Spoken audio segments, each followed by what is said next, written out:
Hi friends, welcome back to our channel rainbow home maker. వీడియోలోకి వెళ్ళబోయే ముందు మీరు కనుక ఫస్ట్ టైం మన ఛానల్ని చూస్తున్నట్టయితే సబ్స్క్రైబ్ చేసుకోవడం మర్చిపోకండి. వేడివేడి అన్నంలో ఆవకాయ కలుపుకొని తింటే ఆ టేస్టే వేరే కదా, దాన్ని ఏది బీట్ చేయలేదు.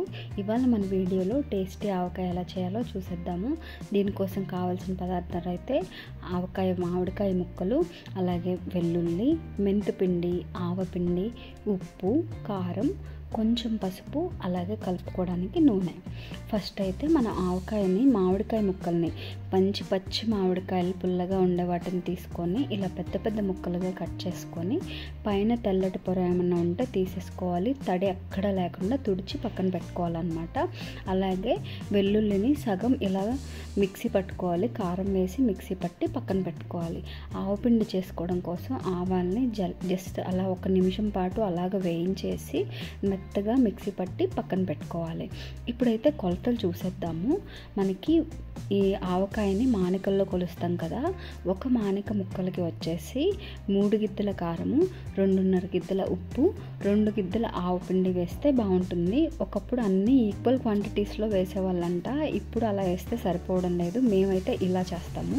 ఇప్పుడు 1 మానిక అంటే 2 కేజీలు అనమాట. మాకు 6 కేజీల ముక్కలు అయ్యాయి, అంటే 3 మానికలు. దీనికి మేము వచ్చేసి 9 గిద్దల కారము, అలాగే 6 గిద్దల ఆవపిండి, 7.5 గిద్దల ఉప్పు వేసాము.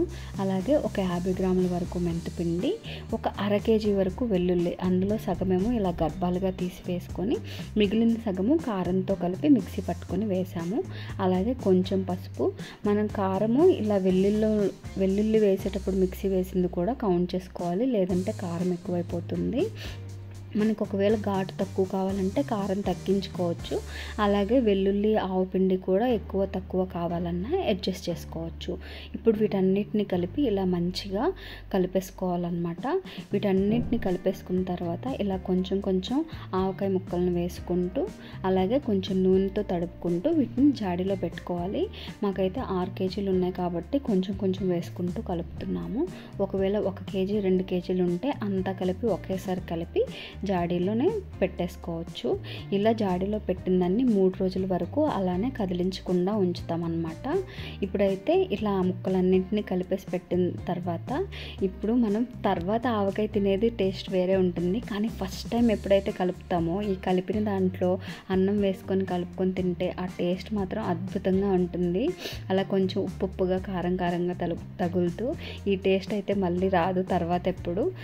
ఇప్పుడైతే మేము ఇలా క్లాత్ కట్టేసి ఇలా కలిపి పెట్టేసి 3 రోజుల వరకు అలాగే వదిలేయాలి. 3వ రోజు తీసి చూసారా, చక్కగా దిగిపోయాయి ముక్కలు. ఇప్పుడు ఇందులో నూనె వేసుకొని కలుపుకుంటూ కింద వరకు కలిసేలాగా కలుపుకోవాలన్నమాట. మాకు 6 కేజీలకి 1 లీటర్ నూనె వరకు పట్టింది. ఇప్పుడు ఇందులో నుంచి మనకి వాడుకోవడానికి కావాల్సినంత తీసి పక్కన పెట్టుకొని మిగిలింది అలా జాడీలో పెట్టుకొని నిల్వ చేసుకుంటాం అన్నమాట. అలా ఎప్పుడు కావాలంటే అప్పుడు తీసి వాడుకోవచ్చు. అంతేనండి, మా టేస్టీ ఆవకాయ రెడీ అయిపోయింది. మీకు ఇది నచ్చిందని అనుకుంటున్నాము. మా వీడియో మీకు నచ్చినట్టయితే కనుక లైక్ చేయండి, షేర్ చేయండి, సబ్స్క్రైబ్ చేసుకోవడం మర్చిపోకండి. Thank you for watching.